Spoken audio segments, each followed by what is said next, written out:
ফিরে আসা ভালোবেসে বৈশাখী আড্ডা বলে কথা। আর বৈশাখ মানে পুরো রবি ঠাকুর। আর যেখানে রবি ঠাকুরকে নিয়ে পুরো একটা সন্ধ্যা কবিতাময় আড্ডা আমরা দিতে পারি এবং আপনাদেরও সাথে পাই, তখন মনে হয় আরো অনেক কিছু শোনাই এবং আপনাদেরও কেমন লাগছে সেটা জানার চেষ্টা করি। জানাতে ভুলবেন না কিন্তু। ফিরে আসি আবারও কবিতায়, প্রতাপদার কাছে ফিরে আসা। দাদা, বৈশাখ মাস তো যেটা আমরা বললাম যে বৈশাখী আড্ডা দিতে দিতে যে কিছু চেনা কবিতা তুমি শোনালে, দুটো চেনা কবিতা, প্রশ্ন আর কৃপণ, দুটো একটু অন্যরকমও শোনালে। তো কবিতা তো চলবেই, কবিতা তো শুনবই। রবি ঠাকুরকে অঞ্জলি তো আমরা এভাবে সারা বছরই জানাবো, সারা বছরই এটা চলতে থাকবে, শুধু বৈশাখ নয়। বৈশাখ তো একটা উদযাপন, সারা বছর জুড়েই। মানে রবীন্দ্রনাথ তো আমাদের স্মরণে প্রতিনিয়ত। একদম, যারা কবিকে ভালোবাসেন মানে স্বজনে স্বপনে বলতে গেলে। হ্যাঁ, তোমার ছোটবেলায় রবীন্দ্র জয়ন্তী বা তোমার এই যে সময়টা, এখন তুমি রবি ঠাকুরকে খুব ছোট্ট করে বলো, তারপর তোমার একটু আগামীর পরিকল্পনাটা আমরা একটু শুনবো। রবীন্দ্রনাথ কে ছোটবেলায় যখন কোনো আমাদের স্কুলে বা পাড়াতে অংশগ্রহণ, হ্যাঁ, ওখানে যখন হতো তখন মানে সাহস হতো না গিয়ে ওই মাচা মঞ্চে দাঁড়িয়ে কবিতা বলা বা ওই কোনো বারান্দায়, স্কুলে বারান্দায় সাজিয়ে গুছিয়ে হচ্ছে, তখন সাহস হতো না।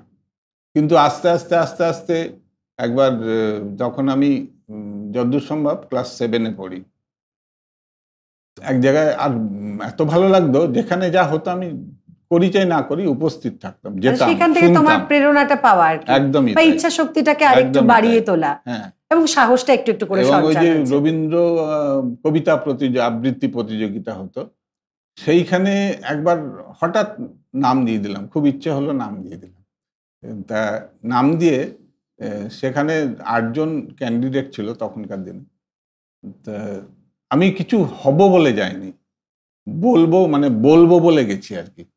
তা সেইখানে গিয়ে শেষে যখন করে রেজাল্ট বেরোলো, শুনলাম আমি প্রথম হয়েছি। সেই যে উৎসাহটা এলো, সেইটা একদম যত দিন গেছে, যত বছর গেছে, সেটা বেড়েছে। কি কবিতা বলেছিলে মনে আছে? হ্যাঁ, বলেছিলাম তোমার ওই রবীন্দ্রনাথের এই যে বললাম কবিতাটা, আচ্ছা, প্রশ্নটা বলেছিলে। ভগবান তুমি যুগে অনেক আগের কথা তো, ওইজন্য একটু জিজ্ঞেস করা। অনেক আগের কথা, এই কবিতাটাই। আগামীতে কি ইচ্ছে আছে দাদা, বলো? আগামীতে আমার মানে ব্যক্তিগতভাবে আমি খুব মানে পথ শিশুদের উপর আকৃষ্ট।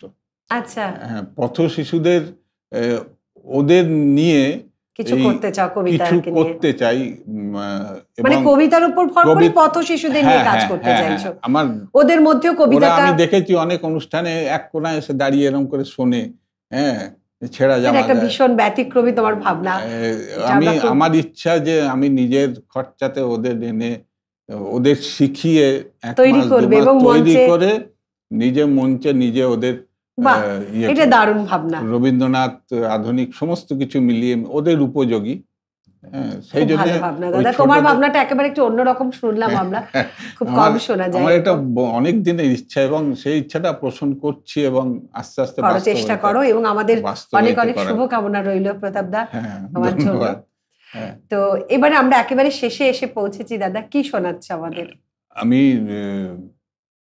জন্মান্তর শোনাই। আমি ছেড়েই দিতে রাজি আছি সুসভ্যতার আলোক, আমি চাই না হতে নববঙ্গে নবযুগের চালক। আমি নাইবা গেলাম বিলাত, নাইবা পেলাম রাজার খিলাত, যদি পর জন্মে পাইরে হতে ব্রজের রাখাল বালক, তবে নিবিয়ে দেব নিজের ঘরে সুসভ্যতার আলোক। যারা নিত্য কেবল ধেনু চড়ায় বংশী বটের তলে, যারা গুঞ্জা ফুলের মালা গেথে পরে পরায় গলে, যারা বৃন্দাবনের বনে সদাই শ্যামের বাঁশি শোনে, যারা যমুনাতে ঝাঁপিয়ে পড়ে শীতল কালো জলে, যারা নিত্য কেবল ধেনু চড়ায় বংশী বটের তলে। ওরে বিহান হলো জাগরে ভাই, ডাকে পরস্পরে। ওরে ওই যে দধিমন্থ ধ্বনি উঠল ঘরে ঘরে। হেরো মাঠের পথে ধেনু, চলে উড়িয়ে গোখর রেণু। হেরু আঙিনাতে ব্রজের বধূ দুগ্ধ দহন করে। ওরে বিহান হলো জাগরে ভাই, ডাকে পরস্পরে।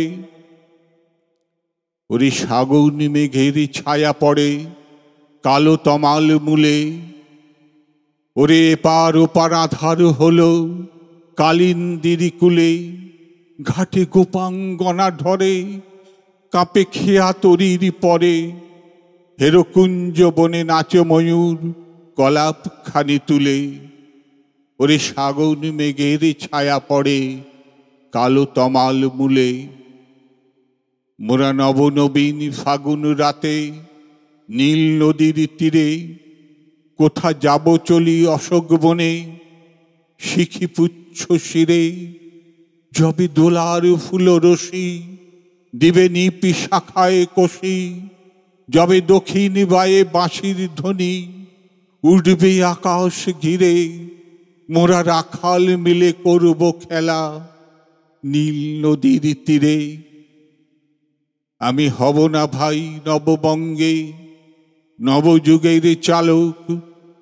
আমি জ্বালাবো না আধার দেশে সুসভ্যতার আলোক।